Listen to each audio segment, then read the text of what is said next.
perkenalkan nama saya Saifuddin atau bisa dipanggil Udin gitu ya. Saya dulu kuliah di ITB itu profesi insinyur. Sebelumnya saya kuliah di Universitas Muhammadiyah Surakarta dengan jurusan Teknik Elektro. Nah, saya juga pernah di Surabaya gitu ya, student exchange itu selama 1 semester. Nah, untuk kompetensi saya yaitu di bidang ITC Project Manager. Lalu saya juga punya sertifikat BNSP skema Internet of Things Device Engineering atau skema perangkat Internet of Things dan Internet of Things Application Engineering gitu ya. Untuk yang selanjutnya saya pernah mengikuti bootcamp sehingga saya membuat bootcamp sendiri seperti itu. Untuk organisasi yang saat ini saya ikuti yaitu Persatuan Insinyur Indonesia, sama saya join di komunitas Modbus Indonesia di mana di situ adalah para praktisi ya Modbus Indonesia yang udah ada legalitasnya seperti itu. Nah, kalau selama kuliah ya saya ikut organisasi ataupun jadi asisten. Ini pengalaman selama bekerja. Jadi saya dari 2020 sampai sekarang itu menjadi CEO and founder di edutik.id atau secara legalitasnya itu PT Multi Technology Solution. Kami ini di bidang konsultan, desain, manufacturing PCB assembly, dan sistem IoT gitu ya, untuk sistem integrasi. Nah, kita juga berkolaborasi dengan LSPTDI, Lembaga Sertifikasi Profesi. Jadi LSP ini udah diakui oleh BNSP seperti itu. Selain itu, kita juga bergerak di bidang desain dan instalasi solar panel, CCTV, speaker, dan elektrikal. Saya ini fokus di edutik.id ini mulai tahun 2023 karena sebelumnya saya menimba ilmu di PT Korossi Spek Indo, ini belajar tentang low power, terus smart transmitter, Modbus TCP, hard protocol. Nah, hard protocol ini banyak banget digunain pada oil and gas instrumen ya. Contohnya ketika dulu saya di Oman Muscat ya 2022. Nah, ini saya melakukan service engineer. Sebelumnya saya juga bekerja di bidang pertanian untuk otomasinya ya. Jadi memonitoring TDS-nya, pH-nya, terus kita ngontrol si pompanya itu berdasarkan pH ataupun TDS, dan kita juga membuat kontrol ruangannya karena ruangannya menggunakan AC, sehingga gimana caranya si ruangan itu bisa terkontrol humidity dan temperaturnya. Nah, itu memanfaatkan ngontrol fan menggunakan relay dan ngontrol suhu dari AC-nya seperti itu. Dulu saya juga pernah di India seperti ini. Next, nah kenapa kita harus belajar PCB design ya? Berdasarkan pengalaman kita sesuai dengan anjuran pemerintah ya untuk meningkatkan TKDN. Apa itu TKDN? Tingkat komponen dalam negeri. Jadi produk-produk instrumen atau produk-produk perangkat elektronika jika ada TKDN-nya itu akan berpeluang pada bisnis ya, kalau skala bisnis ya, itu bisa tender di ranah pemerintah seperti itu. Karena pemerintah sekarang sudah menetapkan bahwa TKDN-nya yang harus diutamakan.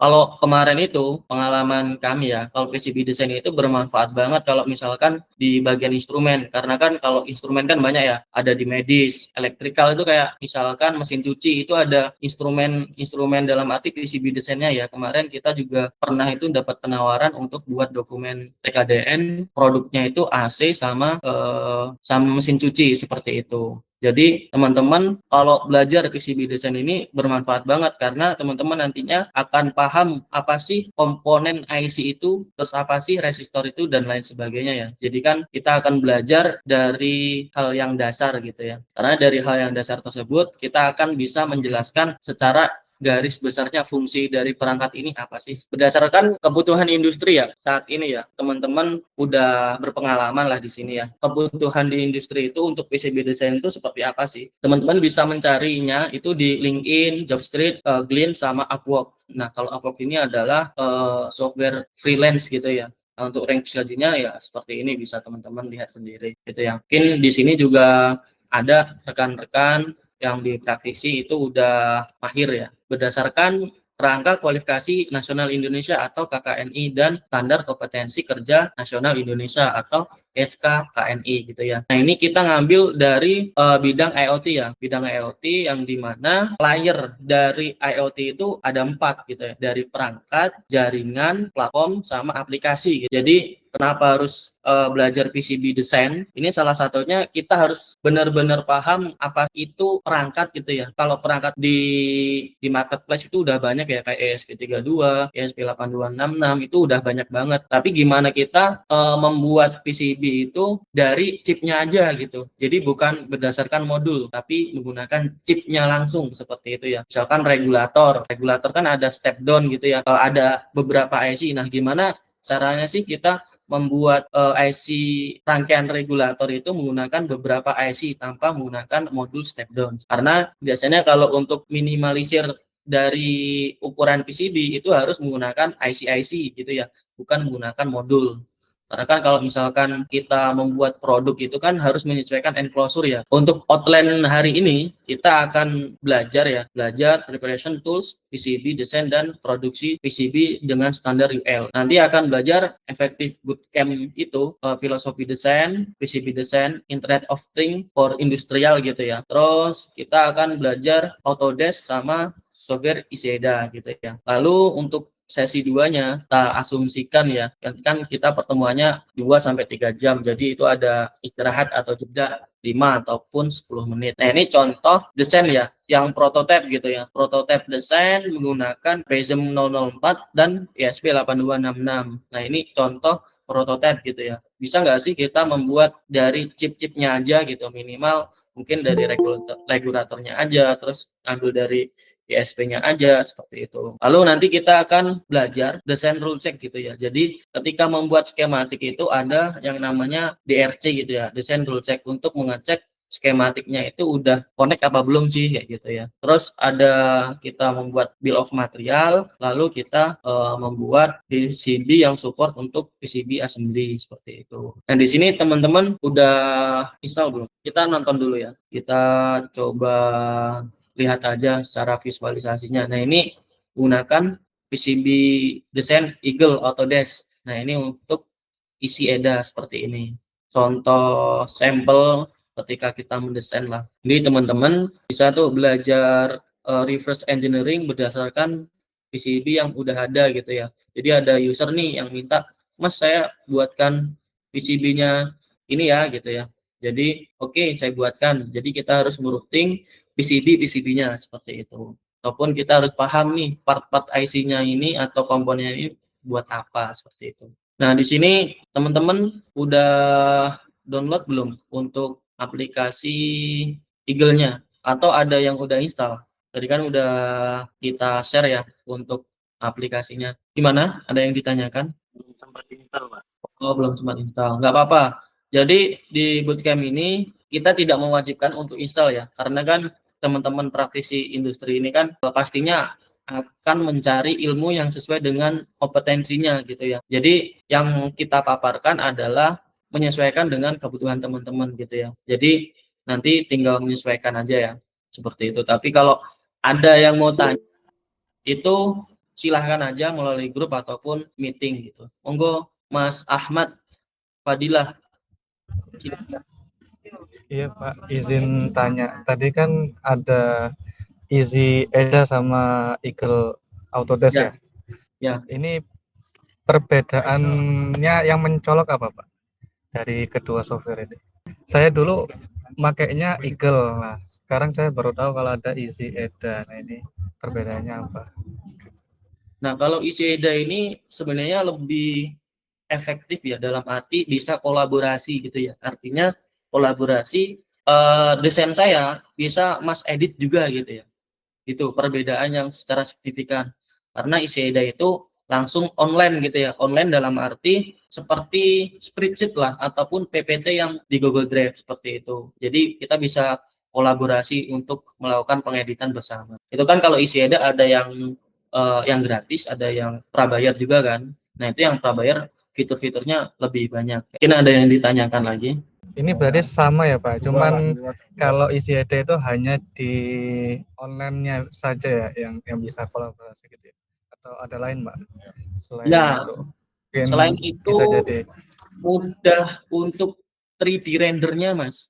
Itu sangat mudah seperti itu. Karena kan kalau pengalaman saya untuk 3D rendernya itu menggunakan Fusion Viewer Online. Ada juga yang Fusion 360 itu kan.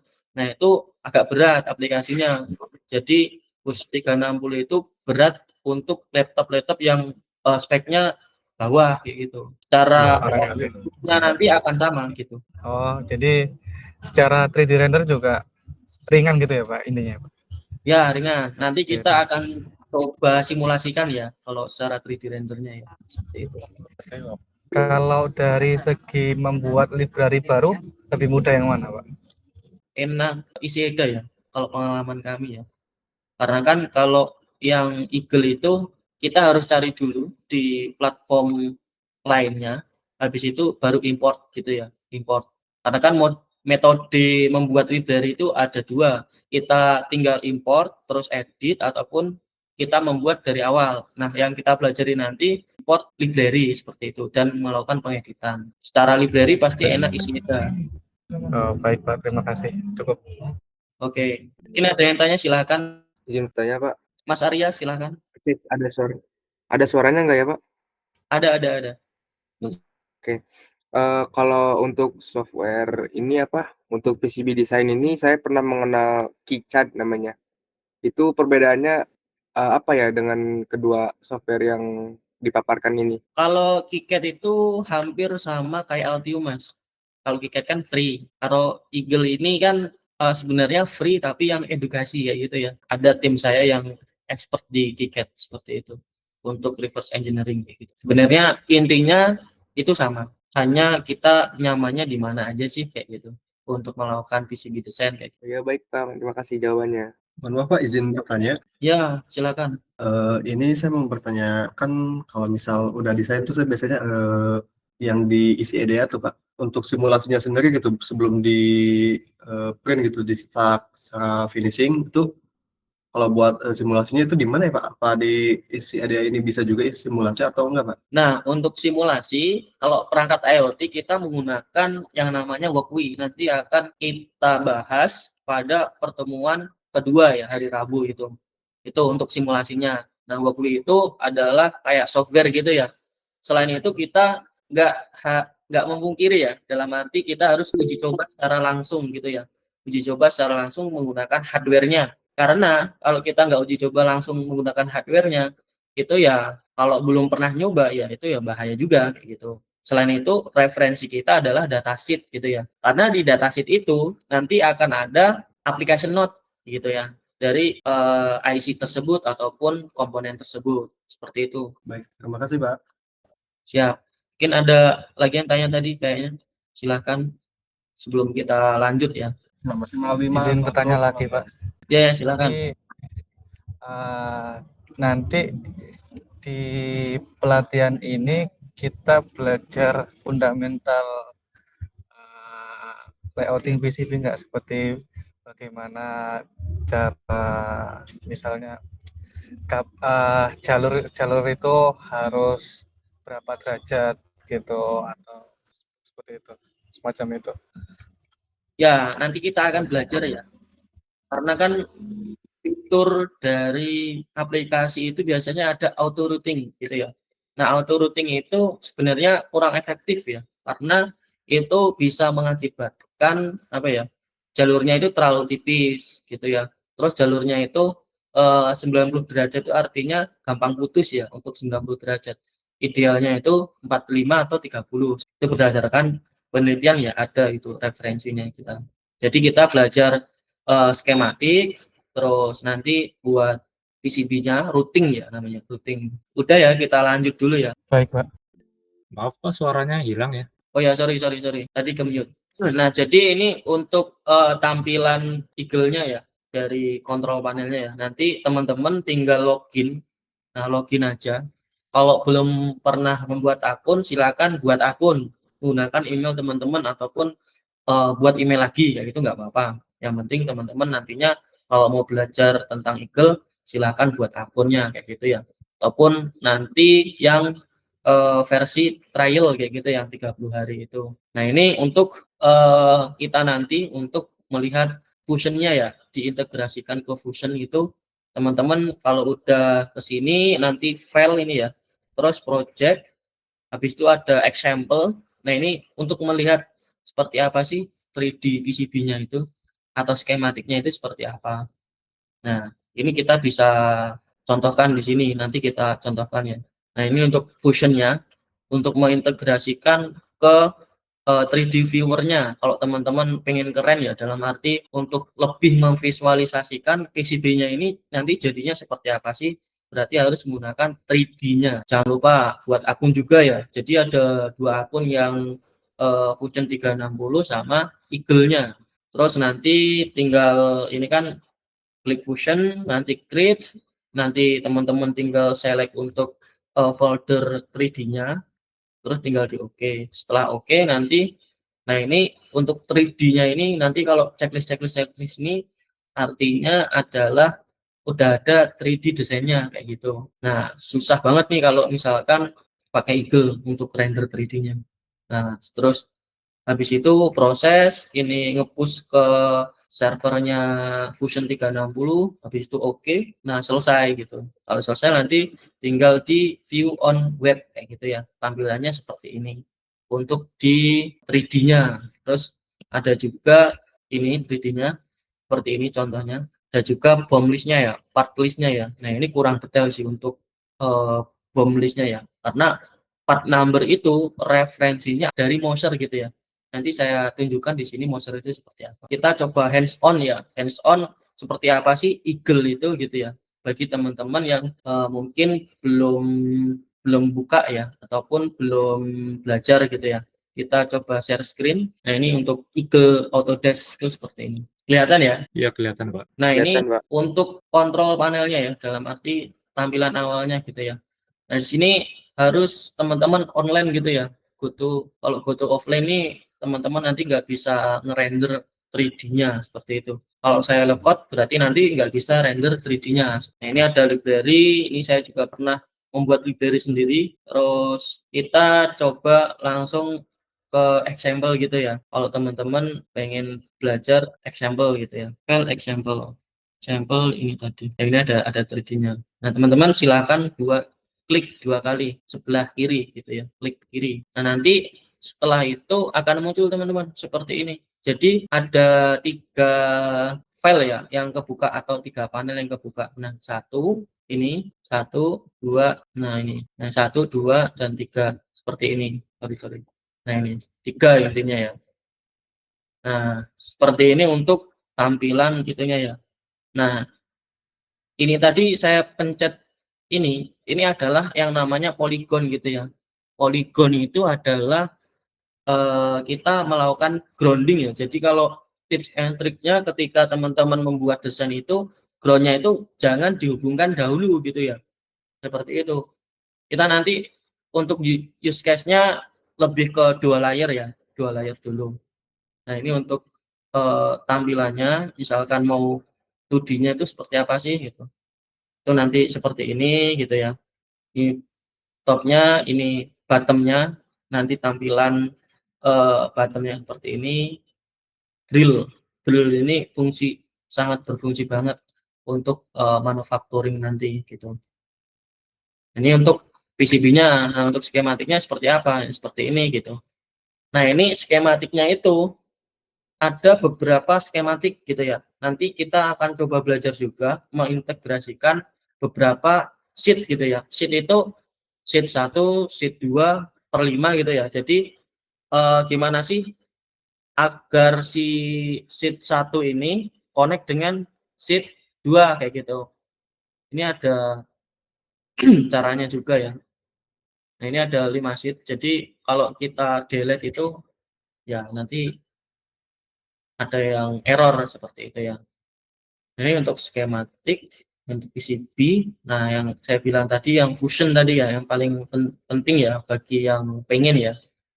Ini klik yang create-nya ini tadi. Ini kalau udah login teman-teman enak kayak gitu ya. Enak dalam arti nggak ribet lagi. Nah, ini tadi aku udah coba push Nah, ini kan ada yang nggak bisa nih. Nah, ini artinya adalah 3D-nya itu nggak nongol kayak gitu ya. Seperti itu. Nah, ini juga nggak ada 3D-nya itu dia nggak muncul seperti itu. Coba di-push. Push itu artinya kayak ngupdate gitu ya. Ngupdate ke 3D Fusion-nya kayak gitu. Ini loading. Ini agak lama karena ini harus menggunakan jaringan yang kuat ya. Sama spek laptopnya juga harus bagus kayak gitu. Ini kita tunggu aja untuk push-nya, artinya mengupdate gitu ya intinya.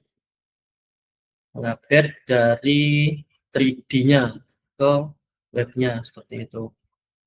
Mungkin sembari nunggu silakan mungkin ada yang ditanyakan, monggo ataupun teman-teman kalau ada kendala silakan. Nah, ini udah oke nih. Iya Pak, Fadlan Pak. Ya, 4 bulan. Saya mau tanya Pak, Fusion di Eagle itu berbayar atau free ya Pak? Dan juga saya terakhir tahunya itu Eagle itu ada batasan luas layout PCB-nya. Nah, kalau yang Easy ED itu apakah juga seperti itu kalau versi free-nya atau bagaimana Pak? Kalau ISEDA enggak ada luasannya.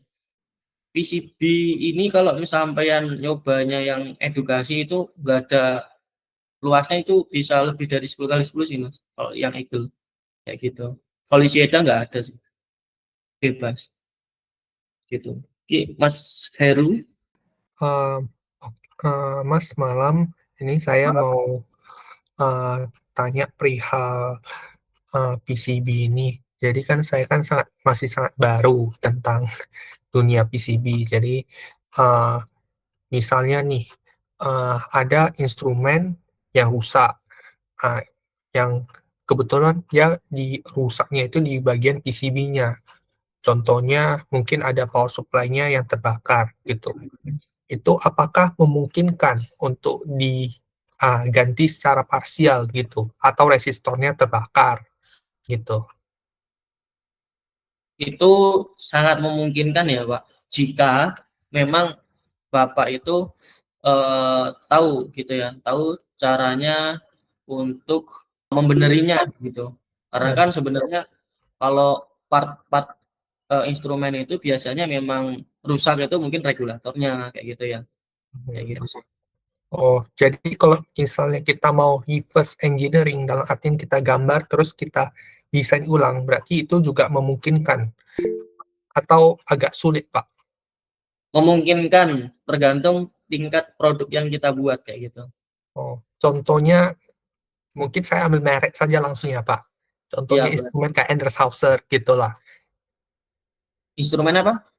Ya, mereknya Endreshauser. Dia sensor radar contohnya. Dia kan pakai PCB tuh.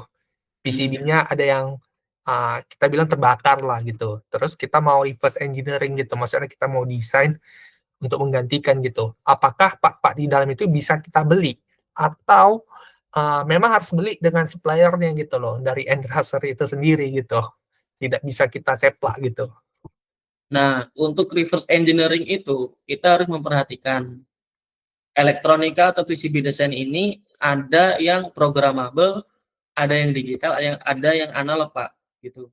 Jadi kalau misalkan yang rusak itu IC yang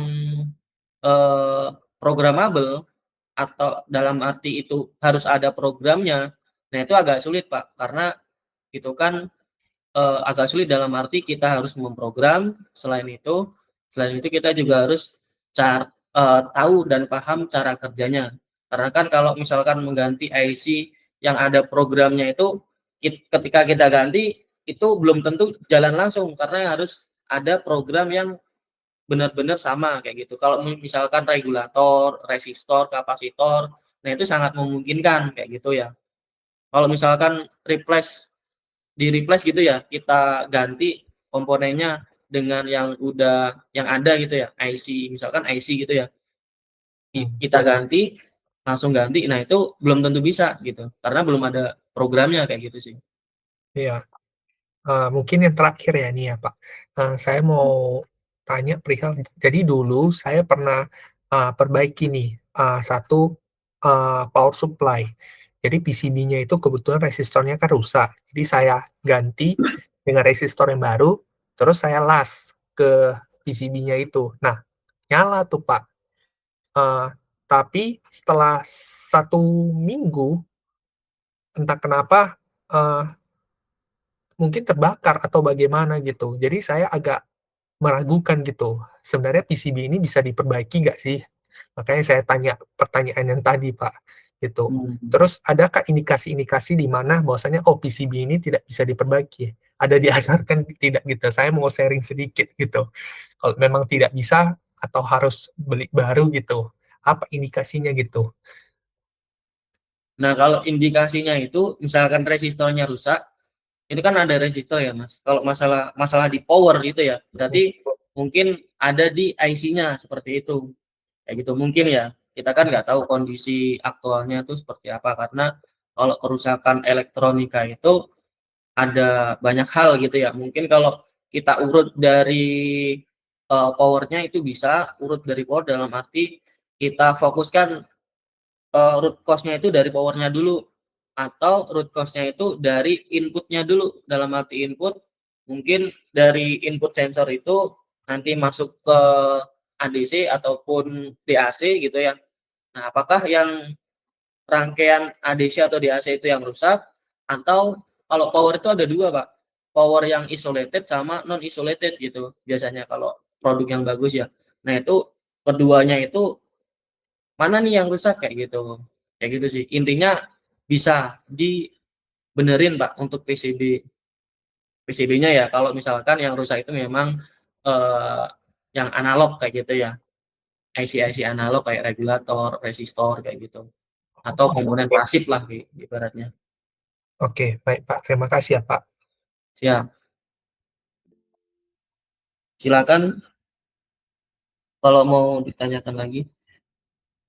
Monggo. Ini sambil kita lihat nih untuk tampilannya ya. Izin bertanya lagi, Pak. Ya, Tadi kan ada sheet-sheet-nya itu ya, Pak, ya, di skematik ya, Pak. Itu apakah per sheet itu bisa jadi satu layer atau itu berbeda layer, Pak? artinya sheet ini adalah untuk mengintegrasikan atau mengkonekkan antar skematik maupun berapa layer, 1 layer, 2 layer, 3 layer itu di PCB-nya, Mas, kayak gitu. Kita yang ngatur sendiri kayak gitu. Karena kan di sini kan yang misalkan top ini kan jelas ini adalah layer yang atas gitu ya. Kalau yang bottom ini adalah layer yang bawah kayak gitu. Kayak gitu sih. Jadi sheet ini tidak mempengaruhi terhadap PCB kayak gitu. Oke, makasih Pak. Saya kira itu ada kaitannya sama boardnya, enggak ya? Enggak ada. Nah, untuk tampilan 3D-nya seperti ini. Untuk review dari Fusion 360 viewer ya, kayak gini ya untuk tampilannya. Intinya teman-teman kalau belajar ini adalah belajar secara gimana sih mempelajari IC gitu ya. Dari mempelajari IC ataupun komponen-komponen itu nanti teman-teman bisa melakukan reverse engineering ataupun melakukan service lah seperti itu. Kasarannya seperti itu. Nah, ini untuk yang ini udah ya untuk 3D viewer-nya. Kita lanjut ke sini coba. Dan sini. Nah, untuk DRC ini. Nah, ini ada DRC, design rule check gitu ya.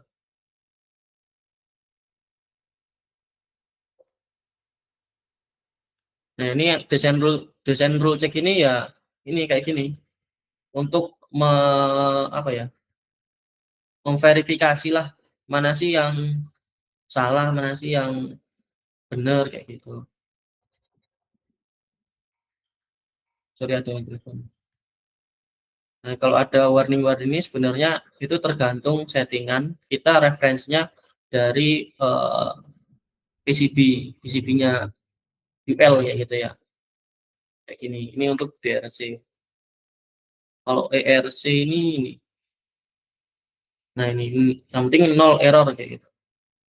Ini kan biasanya kayak gini. Ada keterangan warning kayak gini. Ini untuk apa ya namanya? Memfasilitasi teman-teman kalau ada kendala ataupun apa. Mungkin ngantuk atau apa. Mungkin kita lanjut di sini. Pak, mau tanya lagi boleh? Ya, silakan. Jadi kan ada DRC sama IRC, itu masih belum paham, Pak. Itu memfasilitasi benar salah dalam hal salah menyambung atau ada yang tidak tersambung atau bagaimana, Pak? Itu sebenarnya kan kalau desain rule check itu misalnya ada jaraknya ya Mas, jarak antar PCB yang namanya clearance. Nah, itu kan ada aturannya ya, aturannya dalam arti ada batas minimumnya, jaraknya itu berapa. Nah, itu kalau DRC. Nah, nanti kalau misalkan jaraknya itu terlalu dekat, maka di situ ada warning ataupun error kayak gitu. Ataupun nanti jalurnya itu cross ya, jalur di PCB-nya itu cross dalam arti bersenggolan kayak gitu ya. Nah, itu akan ada error. Artinya membantu kita lah untuk agar PCB-nya itu ketika dicetak ataupun pas kita order nggak salah kayak gitu. Kayak gitu aja sih. Kalau ERC ya bukan mungkin ya. Memang itu membantu kita untuk ini yang connect yang mana sih kayak gitu. Yang nggak connect yang mana ataupun mungkin kita salah ngasih power ke analog kayak gitu kan bisa aja. Itu menjadi warning kayak gitu. Oh, berarti DRC-nya bisa kita atur ya, Pak, berarti ya? Kita atur sendiri gitu. Ada ngaturnya ada itu di setup. Oh. Aman ya? Baik, Pak, terima kasih. Siap. Nah, ini untuk isi EDA gitu ya. Teman-teman kemarin ada yang tanya kalau Mac bisa enggak itu. Ternyata untuk PCB desain menggunakan Eagle ataupun apa ya? Menggunakan Eagle ataupun isi EDA ini bisa ya menggunakan MacBook ya. Nah, ini Mac ini ada Mac sama Linux itu bisa, Windows bisa. Bisa banget. Nah, ini untuk isi EDA kayak gini. Isi EDA nanti tinggal teman-teman download aja di sini. Nah, teman-teman nanti kalau download ini silakan install, terus lakukan login gitu ya, login atau registrasi gitu ya. Kalau udah registrasi nanti pilihnya yang jangan lokal atau apa ya namanya tuh, lokal base atau pokoknya dipilih kalau pas install itu yang online gitu ya, biar nanti teman-teman bisa kolaborasi dengan yang lainnya kayak gitu. Atau misalkan teman-teman desain bisa saya review seperti itu. Nah, ini untuk PCB ya. Nah, ini untuk JLC ya. JLC yaitu produksi PCB gitu ya. Kita pakainya JLC PCB ya, pengalaman kita. Nah, ini kita hands on coba untuk isi EDA sama ini PCB assembly ataupun cara produksi PCB kayak gitu dengan standar UL ya. Nah, ini untuk tampilan yang di ini ya. Ini saya close gitu ya. Teman-teman bisa lihat, misalkan ini saya buka skematik. Nah, ini juga buka. Nah, ini kalau di isi EDA itu kita tinggal buka ini. Nah, buka dua-duanya ini bisa. Terus mau 3D, nanti PCB-nya seperti ini. Nah, ini 2D-nya. 2D dalam arti ini gambar PCB-nya nanti seperti ini. Nah, ini yang merah ada juga. Ini hitam yang bottom. Nah, kalau 3D ini tinggal gini. Kalau yang isi EDA sangat cepat gitu ya. Dalam arti cepat tuh rendernya itu lebih enak karena kalau di sini itu kita bisa langsung klik terus ganti ganti apa namanya? Ganti 3D-nya mau seperti apa kayak gitu bisa. Kayak gitu ini yang untuk Iseda kayak gitu ya.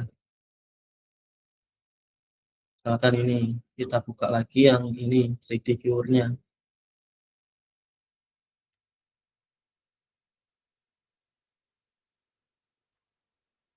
Nah ini ada 3D-nya, ini nggak ada.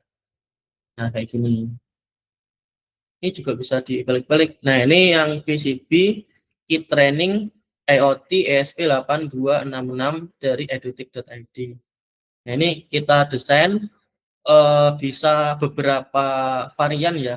Pokoknya teman-teman pakai ESP8266 nya Kamika, terus yang Lolin gitu ya. Mungkin kalau yang belum familiar itu sebenarnya chipnya itu sama gitu ya. Tapi bentuknya aja yang berbeda kayak gitu. Nanti kita pelajari itu perbedaan dari keempat tersebut kayak gitu ya. Enggak bentuknya aja yang berbeda kayak gitu. Tapi dari segi IC-nya ini sama kayak gitu. Mungkin seperti ini untuk tampilan Iseda. Mungkin silakan kalau ada yang mau tanya. Ya silakan yang tanya. Mau tanya, cek. Ya ya masuk mas. Oh, Pak, kalau tadi itu SP8266 tuh ada berapa jenis Pak? Lolin sama apa tadi itu ya? Lolin, terus Amika, sama D1 Wimos. D1 Wimos ini yang kita pakai ya. D1 Wimos itu yang mini gitu ya. Nanti kita coba show ke Google. Nah yang mini ini ada nggak?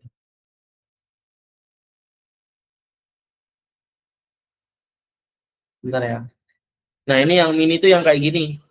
Ini sebenarnya chipnya aja yang sama itu sama. Tapi yang lainnya itu mungkin agak beda-beda ya. Ada tambahan-tambahan lain sebagainya kayak gitu. Ada 4 Pak. Sama yang ada yang Wimos Arduino itu sebenarnya chipnya sama ESP8266 kayak gitu. Tapi memang dibentuk-bentuk agak berbeda kayak gitu. Tapi sebenarnya otaknya itu sama seperti itu sih. Mungkin ada feedbacknya Pak. Siap-siap Pak. Tapi kalau untuk ESP32, ESP8266 itu terdahulunya kan ya, kayak perkembangan sebelum ESP32 ya? Gitu bukan Pak? Ya, sebenarnya ESP8266 ini sesuai dengan kebutuhan sih. Misalkan sesuai dengan kebutuhan dalam arti pinnya memang sedikit gitu ya. Karena memang didesain dengan seminimal mungkin dalam arti dengan output analognya cuma satu, digitalnya cuma sedikit kayak gitu, IWAT-nya cuma satu kayak gitu ya.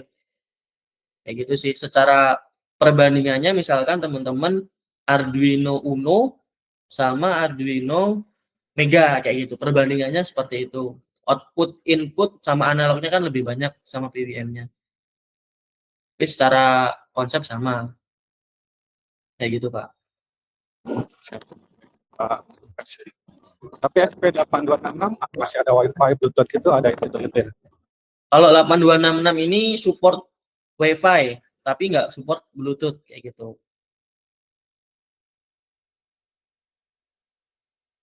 Itu sih, Pak. Cukup ya. Teman-teman bisa akses untuk materi apa ya? Materi dari kit trainingnya ini melalui sini ya. Kan ada Google Drive-nya ya, teman-teman bisa materi bootcamp, habis itu training IoT. Nah, ini kita kasih e-book untuk teman-teman di sini mau mempelajari tentang basicnya dari si ESP8266 kayak gitu ya.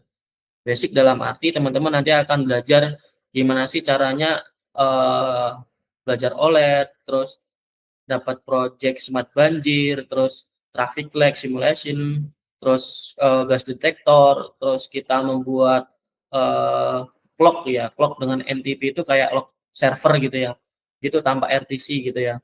Terus kita membuat temperatur sama humidity, terus membuat ngontrol relay kayak gitu ya. Jadi di sini teman-teman akan belajar banyak untuk ini ya, untuk menggunakan ESP8266. Ini kita PCB-nya itu udah ada yang udah terassembly, ada yang masih PCB kosongan gitu ya. Jadi kalau nanti prakteknya ya, secara praktek kita nanti menggunakan yang intinya ya ESP8266, terus sensor suhu DHT, terus sama RS485 dan sensor ultrasonik gitu.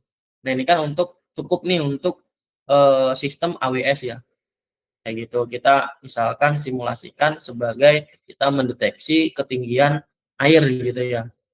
Sebenarnya sensor ultrasonik ini ada dua ya, yang waterproof sama yang ini yang biasa nggak waterproof kayak gitu ya. Yang waterproof tuh ada tuh contohnya. Nanti coba saya kasih tahu kayak gitu. Nah ini sensor DHT-nya seperti ini. Gitu. Jadi teman-teman kalau di sini mau praktek microcontroller, nanti ketika waktunya di uji coba pemrograman ya, jadi teman-teman harus menyediakan perintilan perangkat-perangkat ini ataupun teman-teman mau beli full set gitu ya. Ini nanti kita cobakan buat part listnya apa aja sih yang teman-teman yang harus gitu ya, yang harus dibeli gitu ya. Karena kan di sini kita memfasilitasi untuk teman-teman nih mau beli di marketplace mana, di kita juga bisa, di marketplace lain juga boleh, nggak masalah kayak gitu ya. Nah ini teman-teman nanti silakan pelajari, nanti kalau ada yang ditanyakan dari ini, dari si kit training ESP8266 ini, silakan tanya-tanya aja. Karena ini udah kita apa ya? Kita susun agar mudah dimengerti kayak gitu. Nah ini sebenarnya juga ada materi-materi yang bisa teman-teman akses gitu ya. Jadi langsung teman-teman bisa uji cobanya sendiri gitu ya. Tanpa kita harus presentasikan gitu ya. Karena di sini udah ada programnya langsung ya. Ada program 1 sampai 16. Ada 12 program kayak gitu ya. Untuk ini kayak gitu ya. Kalau teman-teman mau belajar gitu. Nanti kalau mau tanya-tanya kalau masalah ini di grup aja nggak masalah ya. Silahkan tanya kayak gitu. Nah, kita lanjut ya. Ini kan udah, terus lanjut ke gimana sih produksi PCB kayak gitu ya. Teman-teman mungkin penasaran banget nih caranya produksi PCB itu gimana sih gitu dengan standar yang udah bagus kayak gitu ya. Sebenarnya kalau di lokal itu banyak ya cetak PCB itu. Kalau mau nyetak PCB sendiri juga boleh, nggak menjadi masalah. Tapi kalau saya praktiknya cetak PCB tetap dari luar gitu, kita import gitu ya. Nah ini nanti add Gerber file gitu ya. Tapi sebelum itu kita sync in dulu, login dulu. Mungkin silakan. Pak, izin Ya. bertanya. Kalau untuk cetak PCB yang lokal, Pak ya, itu gimana Pak ya perbandingannya dengan yang impor ini dari segi harga ataupun kualitas Pak ya? Mungkin Bapak pengalaman. Kalau dari kualitas, jelas kualitasnya bagus ya.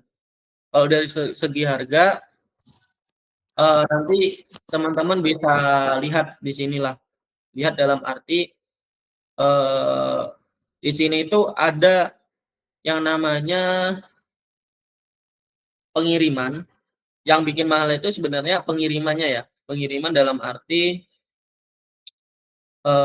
kita order, nah misalkan kita order yang ini ya, mana ya? Ini apa ya, PCB. Kita order deh ini, misalkan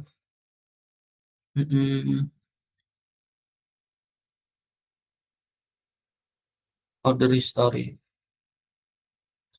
Ini kemarin saya order dengan jalur laut itu murah. Mungkin sekitar 200 sampai 300 itu dapat 5 PCB ya. 5 PCB dalam arti nih, tracking produk detail gitu ya. Trackingnya mana ya? Ini masih sampai ini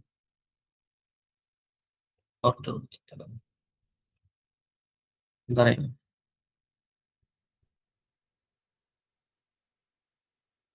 Ini $2 ya. $2, 5 PCS. Ini ukurannya 10 kali 10 dapat 5. Nah, ini shippingnya segini. Ini sekitar $3. Nanti belum lagi sama pajak yang dari posnya gitu ya, atau pajak dari pengirimannya. Biasanya mereka minta gitu ya. Kayak gitu. Nah, ini juga ada misalkan order detail gitu ya. Nah, ini jadi $9 dari 7 jadi 9 kayak gitu ya. Ada shippingnya karena ini ya jalur darat ya. Ada juga yang jalur apa namanya? Jalur udara. Kalau jalur udara itu benar-benar mahal kayak gitu ya. Nah, misalkan ini. Nah, ini shippingnya 16, ini sekitar 1 minggu sampai. Kalau yang jalur darat itu sekitar 2 minggu atau 15 hari lah kayak gitu. Nah, ini kalau yang ini 1 minggu sekitar $33. Ini ada tambahan biaya juga ini kayak gitu. Ini juga 10 kali 10 kayak gitu ya. Kayak gitu kalau dari segi harga ya. Kalau teman-teman mau Pak coba order Pak kayak gitu ya. Nah, ini caranya ya. Kalau udah login, add Gerber, kita cari Gerber file, coba di mana ya? Saya sampai lupa. Saya stop dulu. Saya cariin Gerber file.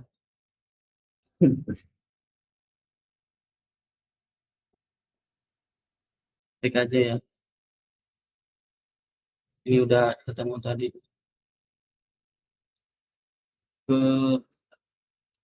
Ya. Nah, ini kalau misalkan kita mau upload Gerber gitu ya, Gerber filenya. Jadi yang perlu diperhatikan adalah ketika teman-teman itu 10 di bawah 10 kali 10, maka harganya tetap ini murah $2 kayak gitu. Kalau teman-teman desainnya itu ini triks ya sebenarnya. Sebenarnya nggak boleh dibongkar ini. Kalau teman-teman desainnya itu kecil ya 3 kali 3, ya itu silahkan dibuat panel gitu ya. Nanti eh, akan lebih murah jadi satu PCB misalkan kalau 3 kali 3 berarti dapat 4 kali 5 keping berarti dapat 20 PCB seperti itu dengan harga $2 kayak gitu. Jadi pentingnya kalau PCB yang kecil bentuknya gampang, mudah, kotak kayak gitu ya, itu akan lebih murah kayak gitu dengan syarat pengirimannya itu dengan jalur laut gitu ya atau darat kayak gitu ya. Nah, ini tinggal pilih aja FR4. Ini yang lainnya itu ada beberapa jenis, tapi teman-teman yang fokusnya ke FR4 aja seperti itu.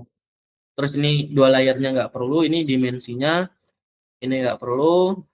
Nah, ini thickness-nya segini ya ukurannya. Nah, ini single layer. Nah, ini teman-teman bisa ngerubah warna stensilnya ya. Stensil itu dalam arti PCB-nya kayak gitu ya. PCB-nya mau warna apa nih, hitam dan lain sebagainya. Nah, ini udah tinggal di save aja kayak gitu. Udah seperti itu aja. Nah, ini view chart. terus nanti check out, nah ini continue, terus nah ini yang bikin mahal tuh yang bagian ini ya, yang DHL, nah ini PS, Express, nah ini yang paling murah, estimasi segini kayak gitu ya, 10 sampai 17 hari kayak gitu. Mungkin itu aja kalau untuk metode apa ya, ordernya. Kalau payment ini silahkan nanti diisi sendiri gitu ya. Submit, nah ini kan nggak boleh ini, udah kayak gitu. Mungkin ada yang ditanyakan sampai sini? Silakan jika ada yang mau ditanyakan, karena waktunya juga udah mau habis. Ya, Pak Heru, silakan. Izin bertanya Pak, saya kan ini sangat baru ya tentang PCB. Jujur, saya juga masih kurang mengenal sama part-part yang ada di dalam PCB. Yang saya tahu Ya. mungkin cuma resistor, ya gitu-gitulah Pak. Jadi Ya, apakah itu ada diajarkan atau ada mungkin ada dokumentasi lah atau buku untuk di-share kepada saya supaya saya bisa mengejar lah ketertinggalan saya, kira-kira seperti itu sih Pak. Karena background saya juga kebetulan bukan di electrical. iya ya. Nanti coba kita share ya, apa itu resistor, apa itu kapasitor dan lain sebagainya gitu ya. Ah iya, Nanti kita coba share. Tapi secara basic kalau Bapak pengen tahu tentang IoT ya, tadi kan ada buku yang udah kita share tuh. Nah, belajar dari situ sangat boleh banget kayak gitu. Tapi kalau itu kurang dasar, nanti kita coba buatkan seperti itu. oke. Baik Pak, terima kasih ya. Oke, nah ini Buku yang di-share yang mana tadi ya? yang ini, yang training, yang di Google Drive link group Oh, itu kan iya. ada materi bootcamp, terus training. Nah ini di sini Bapak bisa download e-book-nya ini. Nah ini Oh, materi dasar juga Bapak. Dalam oke. arti gimana sih cara memprogram biar light-nya itu bisa berkedip kayak gitu. Ini dasar kayak gitu. Makanya ini ada kita lakukan apa ya? Pra bootcamp ya fungsinya buat kita sharing, habis itu preparation sama pengenalan kayak gitu. Mungkin silakan kalau ada yang mau tanyakan lagi karena waktunya udah mau habis.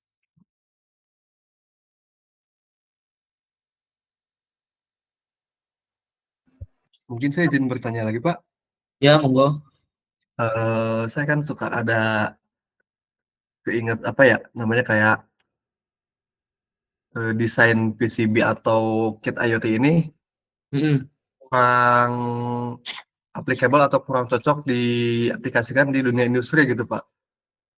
Kayak di pabrik-pabrik, di plant-plant gitu. Karena ya ada suhu tinggi atau variabel-variabel lingkungan lain yang mempengaruhi si PCB ini cepat rusak gitu, si alat-alat ini cepat rusak gitu, Pak. Itu apakah benar dan terus maksud saya gimana tuh ya? Saya masih agak bingung dan ambigu tentang hal itu sih, Pak. Kayak kalau misal apakah ada komponen-komponen yang tahan di dunia industri dengan lingkungan yang sangat ekstrim gitu, Pak. Mungkin seperti itu sih, Pak. Oke, paham saya maksudnya. Jadi kalau dunia ekstrim itu yang pertama kita harus fokuskan ya, bukan hanya dari PCB-nya aja, Pak, tapi dari enclosure-nya juga harus diperhatikan, gitu ya. Karena kan setiap IC atau komponen itu ada kayak apa ya?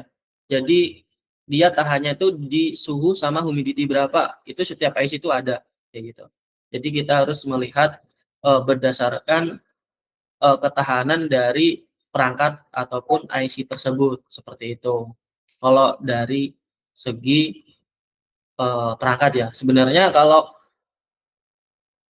ESP 8266 itu kalau misalkan mau diterapkan di dunia industri, itu sebenarnya bisa-bisa aja dengan syarat dari power supply-nya itu harus bagus, Pak. Kadang kita mendesain suatu perangkat itu langsung dari power supply, misalkan apa ya, yang PSU jaring itu, Pak, misalkan ya. Tahu ya PSU jaring ini? Saya coba share screen. PSU jaring itu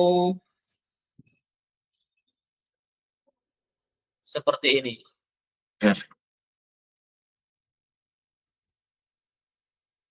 Misalkan langsung ini, Pak, pakai PSU jaring dari misalkan dari input AC, outputnya DC ya.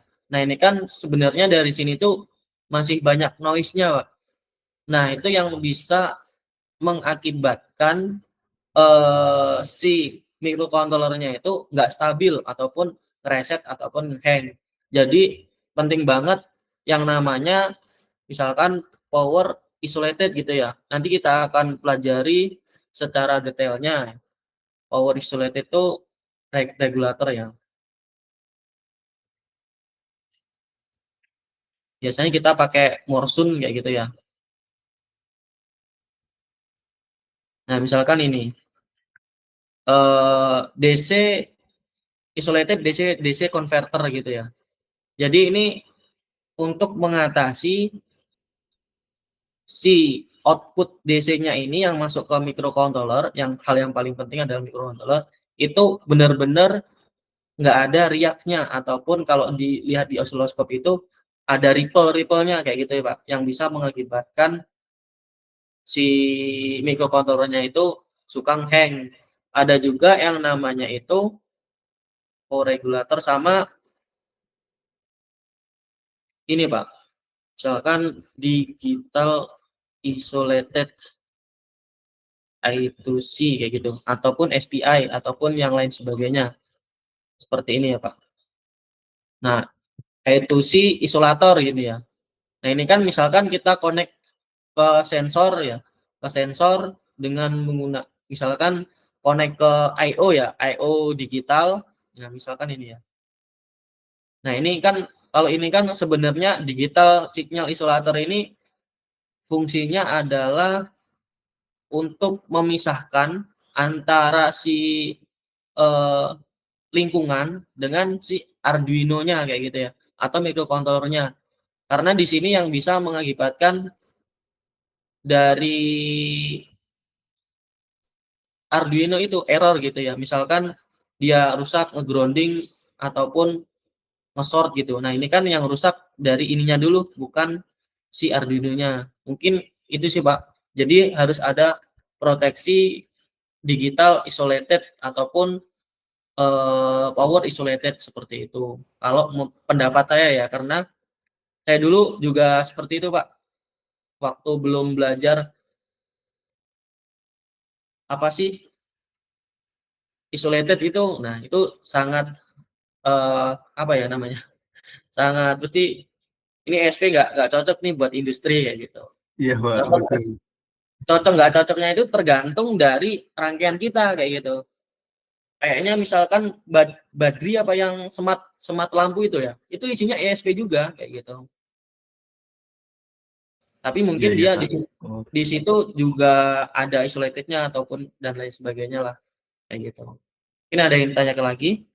Udah mau jam segini. mungkin Pak, izin bertanya lagi. Jadi, memastikan sih Pak, kayak sensor-sensor prototipe kan semasa saya, kuliah gitu, saya sering pakai kayak ultrasonic, entah itu DHT yang prototipe-prototipe ya Pak, Mhm. masih bisa diaplikasikan di dunia industri yang sesungguhnya atau tidak gitu Pak? Kan tadi, kita ngebahasnya di sisi microcontroller-nya pakai Arduino ESP gitu, kalau dari sisi sensornya itu sendiri bagaimana Pak? Nah, kalau dari segi sensor biasanya kita harus cari yang memang industrial grade, Mas, kayak gitu. Kalau misalkan temperatur humidity di dalam ruangan itu masih bisa pakai yang kayak DHT 11, 12. Tapi kalau misalkan kita pasangnya di outdoor gimana? Berarti kan harus eh, kita memakai sensor yang benar-benar support untuk outdoor kayak gitu. Saya coba akan coba share screen ya di sini pengalaman kita atau kami ketika membuat project gitu ya untuk di industri. Ini kita next aja. Nah, teman-teman tadi udah lihat. Nah, ini beberapa user ataupun klien yang pernah kita jalani gitu ya. Nah, ini misalkan sensor yang cocok untuk di industri ya memang seperti ini sensornya gitu. Terus mau ada terminasi harus ada boxnya dulu kayak gitu. Gitu. Jadi kalau misalkan ini smart logger gitu ya, maksudnya desain ESP udah punya box, harus ada boxnya lagi biar lebih waterproof gitu. Waterproof dalam arti nggak mudah kena air kayak gitu ya. Mungkin kan kalau microcontroller itu paling rawan banget dengan air, dengan apa kayak gitu, dengan debu kayak gitu ya. Mana ya? Nah, ini sensornya juga seperti ini, Mas. Ini sensor juga, Mas. Sensor iradian sama temperatur yang bawah ini. Nah, itu juga disesuaikan, Mas. Nggak mungkin kita mau pakai sensor DHT gitu ya. DHT berapa ya? 11 kayak itu kan nggak mungkin. Sebenarnya kalau misalkan mau pakai sensor yang DS18B20 itu tahu Mas ya? Ini ya, DS18B20. Nah, yang ini tuh bisa untuk industri sebenarnya, tapi harus kita buat juga PCB-nya, terus enclosure-nya seperti itu sih. Jadi kita harus buat PCB enclosure, output-nya harus Modbus, Mas. Kalau nggak Modbus itu nggak bisa, karena di industri ini biasanya narik kabelnya ini dari sensor ke main controller-nya ini bisa ratusan meter gitu. Kita kemarin ini sekitar 200 meter gitu. Jadi data-data inverter ini, contohnya ini inverter ini dikoneksikan ke sini, lalu nanti overview-nya seperti ini gitu, dashboard-nya kayak gitu. Kita ini koordinasi juga dengan tim dari apa ya, developer-nya gitu, nggak kita yang buat gitu ya. Nah kan kalau buat project IoT kayak gini, itu ada developer-nya juga kayak gitu ya. Kita menjadi sub-nya gitu. Sub apa ya namanya? Subkon gitulah kayak gitu. Nah, ini kalau temperatur yang misalkan di industri gitu ya, pakai ini bisa, Mas. Kalau pakai DHT 11 itu sebenarnya bisa juga, tapi output-nya harus biasanya harus misalkan RS485 biar nanti pengabelannya mudah ataupun nanti output-nya memang menggunakan 420 miliampere kayak gitu. Itu bisa. Ini contoh-contohnya. Misalkan ini kemarin kita juga buat kan untuk user juga. Ini temperatur ya RTD mau ditarik datanya panjang banget itu sekitar 100 meter, makanya pakai Modbus kayak gitu. Ataupun pakai WiFi sebenarnya juga bisa, tapi kan WiFi kan sangat riskan ya, lebih baik kabel kayak gitulah. Ini yang kita pernah kerjakan ini LED emergency LED kayak gitu ya. Ini sebenarnya juga sama. Ini pakai LCD 16x2, terus pakai ESP32, tapi kita pastikan power yang masuk ke yang output powernya itu benar-benar nggak ada ripple kayak gitu ya. Jadi lebih lebih awet lah ibaratnya. Ini udah 1 tahun lebih kayaknya dari 2022 proyeknya. Nah, ini contoh ini kita bisa buat dashboard lokal dari ESP32. Ini dashboard lokalnya ya. Jadi ESP-nya itu dibuat lokal dashboard seperti itu. Nah, ini kalau kita bicara GPS tracker, jadi kita mengintegrasikan GPS yang udah ada, terus kita push datanya kayak gitu ke server kayak gitu. Ini simple. Nah, ini misalkan project ya. Misalkan project dari power meter masuk ke mana ini? Ke mini PC gitu ya. Dari power meter ke mini PC nge-push ke web dashboard seperti ini. Nah, ini contoh. Nanti teman-teman mengintegrasikan dari power meter ke Node-RED dulu, karena yang kalau web ini udah beda bidang ya, nanti agak kebanyakan kayak gitu. Tapi kita pastikan teman-teman bisa nge-save datanya itu sampai database exam gitu ya, seperti itu. Nah, ini microcontroller juga. Jadi kita kombinasikan antara si apa namanya? Sorry. Si ESP32 LCD sama power meter gitu. Power meternya kan ada tuh yang pakai PEZM ya, PEZM 0017 mungkin ya. Nah, itu kan kalau diterapkan di industri kan agak rumit instalasinya. Makanya kita harus pakai power meter yang udah outputnya Modbus sehingga nanti microcontrollernya ringkes gitu ya. Ringkes terus kita tinggal buat filter-filter yang dimana nanti biar lebih stabil si ESP-nya kayak gitu. Nah, ini contoh juga. Jadi ini contoh temperatur humidity gitu ya. Yang penting kita kasih box. Nah, ini teman-teman nanti bisa buat box seperti ini. Ini share screen saya ke-share nggak ya? Ke-share kan? Ini kemarin juga buat lonceng ini ya, lonceng otomatis. Ini jadi lonceng otomatis ini ketika dipencet langsung nyala tank kayak gitu doang sih. Terus ini PCB assembly, kita lokasinya di Cikarang ya. Kita PCB assembly ini menggunakan mesin ya, udah mesin pick and place itu memindahkan chip-chip IC ataupun komponen yang kecil-kecil kayak gitu ya. Mungkin ini ESP32. Mana ya? Sorry. Seperti tampilan IC yang kecil-kecil gitu. Mana ya? Ada nggak di sini? Ini contoh-contoh kita pelatihan. Ini nggak ada di sini. Kita kerjasama dengan LSP. Cukup sampai di situ. Kalau ini skema dan pelatihan sertifikasi IoT gitu ya.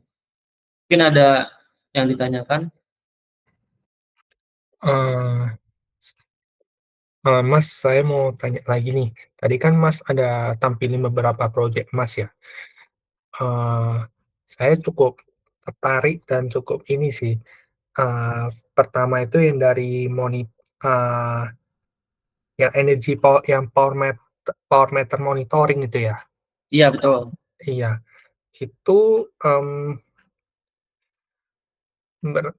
maksud saya kalau misalnya apakah ada sensor yang dia sudah Modbus untuk mengecek arus saja, Mas? Arus karena jumlahnya cukup banyak gitu. Contoh dia ada 70 mesin tuh. Kita kan mau ambil mau record lah data dari mesinnya itu.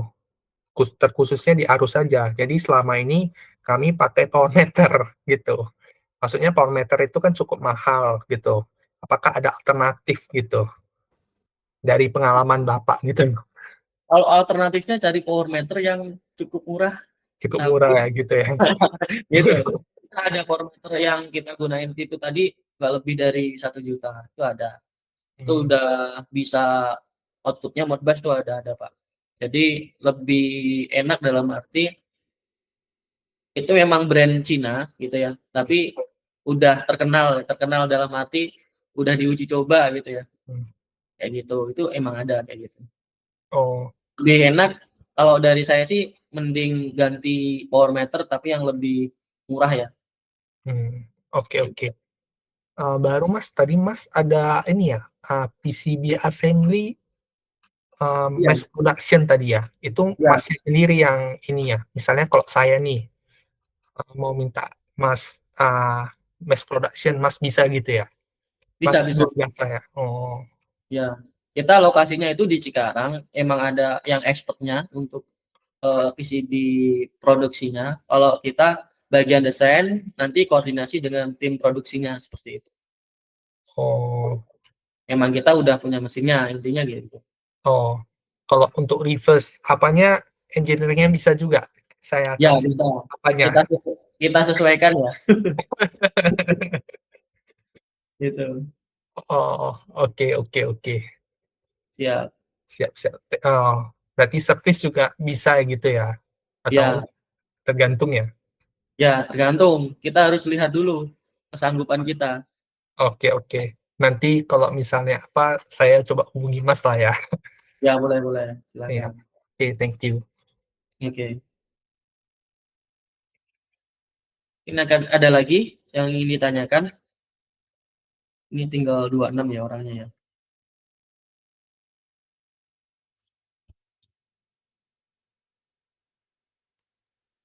Apakah ada lagi? Kalau tidak kita cukupkan ya. Isi Pak, Ya, silakan. ya mau bertanya apa namanya eh, apa nanti untuk ini Pak apa namanya LED-nya ini pakai OLED ya? LED-nya, Pak. Oh, kita itu, Pak. Ya untuk nampilkannya. Untuk praktikumnya nanti kita nggak pakai OLED, Pak, tapi fokusnya kepada sensor, terus sensor DHT, sensor ultrasonik, sama Modbus dan ESP gitu ya. ESP-nya 8266 atau ESP 32 seperti itu. Kita nanti membuat Modbus gitu ya. Modbus misalkan Modbus Slave, Modbus RT, Modbus Master kayak gitu. Silakan Pak Tauhid, ada yang di feedback kah? Sementara ini sudah Pak. Udah paham ya? Cukup ya? Ya. Oke, oke. Monggo yang lain. Jadi bertanya Pak, Ya, itu Mas. nanti praktikumnya nanti boleh pakai Walkman nggak Pak? Ya, bisa. Tapi untuk Modbus nggak bisa pakai buku ya. Oh berarti harus beli Pak ya? Ya, kalau yang Modbus itu nggak bisa pakai buku. Baik Pak, makasih. Kecuali nanti yang simulasi HMI itu bisa pakai simulasi. Tapi kalau hardware microcontroller, cara membuat Modbus Live itu ya, Modbus Live itu kenapa harus teman-teman harus paham ataupun kita ngasih materi itu, karena di sensor-sensor yang udah ada yang di industri gitu ya, misalkan kayak iradian sensor, kita coba share di sini, share screen. Kan sensor-sensor seperti ini. Nah, ini biasanya outputnya udah Modbus, Mas. Jadi kita kalau mendevelopmentnya itu lebih fokus ke microcontrollernya sama akuisisi datanya kayak gitu. Jadi ke sensornya outputnya udah Modbus, dalam arti kita tinggal ngereading datanya ya, ngereading data dalam arti tinggal ambil datanya aja, nggak perlu mikirin si sensornya gitu. Kalibrasinya juga biasanya udah ada dari softwarenya kayak gitu. Ini contohnya ya. Kenapa kita harus membuat Modbus Live atau Modbus Master. Nah, kalau kita nge-reading itu namanya Modbus Master gitu ya. Kita mengkolek data dari sensor. Nah, kita juga bisa nantinya bikin si sensornya ini kayak gitu ya. Gimana sih bikin sensornya ini biar bisa dibaca oleh Modbus Master kayak gitu. Contohnya kayak gitu. Kalau misalnya kita pakai Modbus yang apa namanya RS445 itu bisa nggak sih? Ya itu memang pakai itu, Mas. Oh, Nah, ya pakai itu. baik Pak. Pakai RS485 kita. Itu sama aja penjelasannya kayak Modbus RTU itu sama. Kalau Baik, terima kasih Pak. Ya, microcontroller ini kita masih pakai Modbus RS485 itu ya.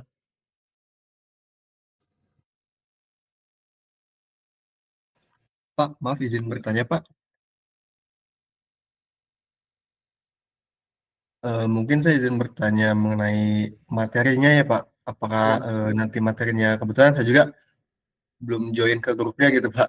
Karena yang tadi sore itu. Oh iya ya Pak Gale. Ya, Siap. itu Nanti materinya di share. semuanya di-share ya, Pak ya? Ada ya? Nah, ada di share, recordingnya juga ada. Baik. Oke, Pak. Makasih, Pak. Siap. Materinya itu di link grup gitu ya. Udah join grup kan ya? Belum, Pak. Oh, Tadi gagal. udah dikasih linknya, cuman ada notif gak bisa join karena kan yang awalnya itu join di sempat dikeluarin itu, Pak. Itu mau Oh join ya. lagi tuh ada notif gak bisa join, Pak. Oh ya, ya nanti saya add. Oke, Pak. Makasih, Pak. Siap, siap.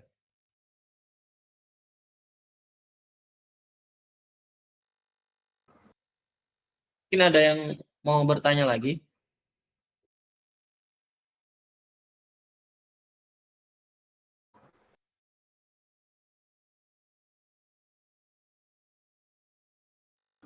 Kalau tidak, kita cukupkan ya.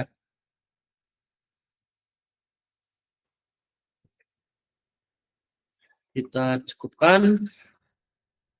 Mungkin kalau ada teman-teman yang bersedia on cam, silahkan kita on cam bareng-bareng buat dokumentasi seperti itu ya. Monggo.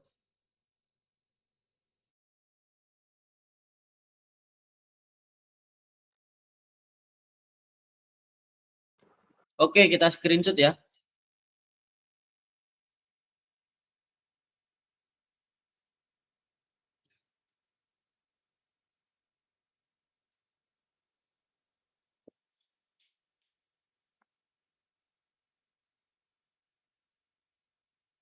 Yang lainnya ini kayaknya nggak bisa ya.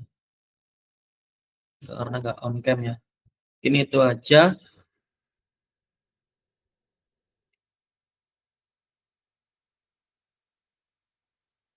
Oke, cukup sekian. Bentar, ini ada yang join lagi.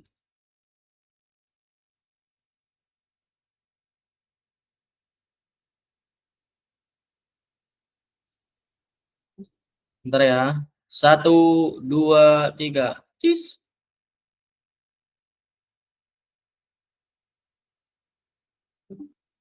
Bentar. 1, 2, 3. Cis.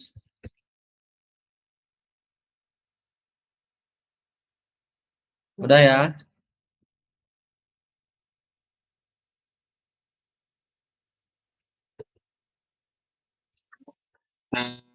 Sih. Ya, terima kasih. Kita cukupkan sekian ya. Assalamualaikum warahmatullahi wabarakatuh. Terima kasih, Pak. Ya, sama-sama. Nanti silakan tanya-tanya aja lewat grup ya, nggak apa-apa ya. Biar saling kenal.